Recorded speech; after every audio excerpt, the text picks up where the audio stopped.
Real friend is someone who lets you have total freedom to be yourself and especially to feel or not feel. Whatever you happen to be feeling at the moment is fine with them. That's what real love amounts to. Letting a person be what they really are. The qualities of a good friend include honesty and love and warmth and loyalty, and simply someone I can just be me with and have fun. Good friends are non-judgmental. They give you unconditional love. They put you ahead of themselves. And to be a good friend, of course, we should reciprocate these qualities.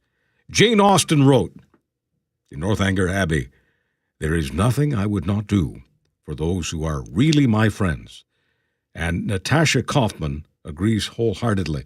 Natasha is a weekly contributor to the Huffington Post, the founder of NKPR Public Relations in Toronto. Natasha, welcome. This is your maiden journey on our program. I really appreciate you becoming a friend of the show. I'm happy to be on. Thank you. What is it about friendship that regardless, people hear these, some people would call them bromides, some people call them affirmations, some people just call them great quotes.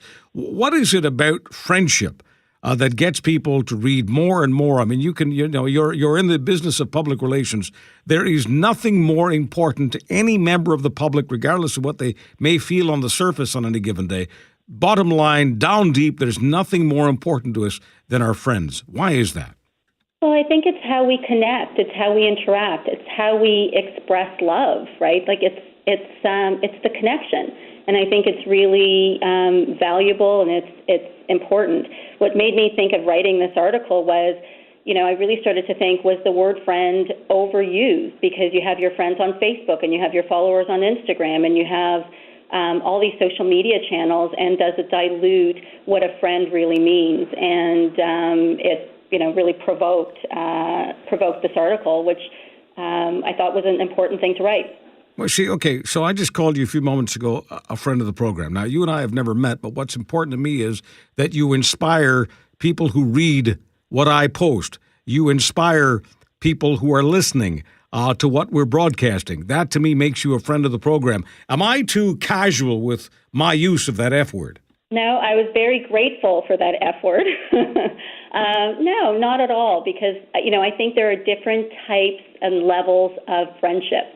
There's the deep friendships, and then there's, friendships that perhaps, aren't as deep. And I think that, I've met so many amazing friends through social media. And, I say in my article that it's about being open to those new relationships and not just putting value on friendships that we've had for 20 years, but also, friends that come into your life now are also very valuable and important friendships because they're there for a reason and you learn something from them and, it helps you grow as a human being.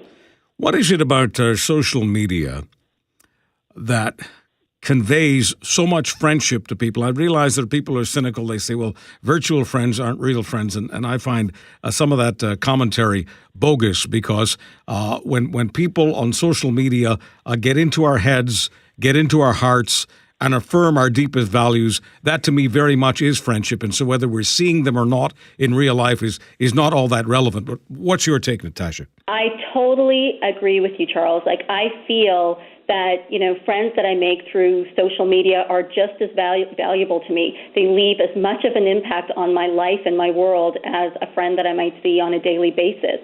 It really doesn't matter. And I feel that with our lives being so busy, that, we connect with our virtual friends, more so and in a different way, but just as an important of a way. So I completely agree with you. I want to ask you about unconditional love. You've got quotes in here where people say that a real friend is one who's willing to offer unconditional love.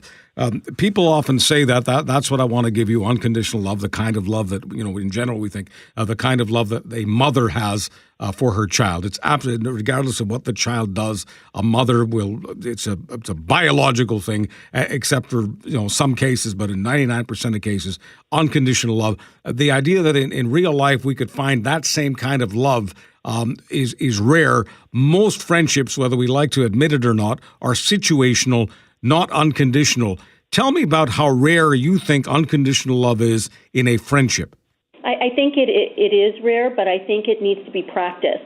one of my resolutions last year was to love unconditionally, and I felt that it was something that I made almost a daily practice. And I do think it's rare, but I think it's important. I feel that we should love our friends unconditionally. I feel that we should love without judgment as well.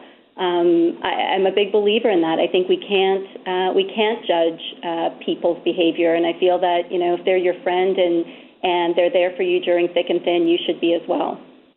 Now, just before I let you go, Natasha, I just want to ask you to do a riff for me, a personal riff, because, to me, while talking about what's generally true is interesting, what's really compelling and what's really inspiring is when someone has a personal story, in this case, about a personal friendship. Do you want to give us a little bit on the best friend that you've ever had or have right now?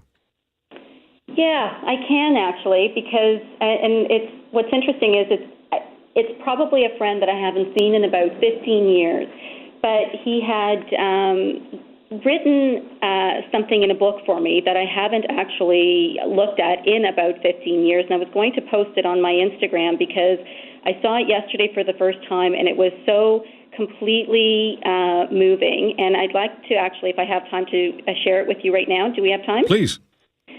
He wrote this for me, and it said, "Some people go through life scared of what other people might think, afraid to stand alone. They dwell on the potential downside, the repercussions, the backlash. They talk about regrets and remorse and the road not taken. They're in love with the idea of being correct, measured when it comes to risk and reward, eager to be the voice in the crowd, frightened to the point of paralysis. Never forget, you are not one of those people. Live, love, right." So this is a friend that I haven't seen in 15 years, but his words left in a notebook for me 15 years ago when I opened it up yesterday left a huge impact on me. That's friendship. How lucky do you feel to have him as a friend? I do. I do. And I feel that ultimately it's not about seeing people every day. It's about the impact and the mark that they leave on your world, on your life, on your heart, and makes you a better human being. And that's what friendship is. It's not about seeing them physically every day. It's about being with them in all the important 100%. Ways every day. Natasha, thanks for being with us. Appreciate your pieces in the Huffington Post. Lots of luck to you. We'll continue reading you. Thank you so much, Charles. Bye.